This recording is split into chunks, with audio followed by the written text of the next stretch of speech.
జీవితం మారాలంటే ముందు మన ఆలోచనలు మారాలి. ఎవరు వచ్చి నీ జీవితాన్ని మార్చరు, నువ్వే మార్చుకోవాలి.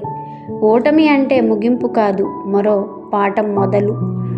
నువ్వు నిన్ను నమ్మిన రోజు నుంచే నీ గెలుపు మొదలవుతుంది. కాలం అందరినీ పరీక్షిస్తుంది, కానీ ఆగకుండా నడిచిన వారినే గెలిపిస్తుంది. బాధ లేకుండా బలం రావడం అసాధ్యం. కొన్ని దారులు కష్టంగా ఉంటాయి, ఎందుకంటే అవే మంచి చోటికి తీసుకెళ్తాయి. నిన్ను తక్కువగా చూసిన వాళ్ళకన్నా నిన్ను నమ్మిన నువ్వే ముఖ్యం. జీవితం ఒక్క రోజులో మారదు, కానీ ఒక్క నిర్ణయం జీవితాన్ని మార్చేస్తుంది. నిశ్శబ్దంగా కష్టపడు, నీ ఫలితం నీ కోసం మాట్లాడుతుంది. పడిపోవడం తప్పు కాదు, మళ్ళీ లేవకపోవడమే తప్పు.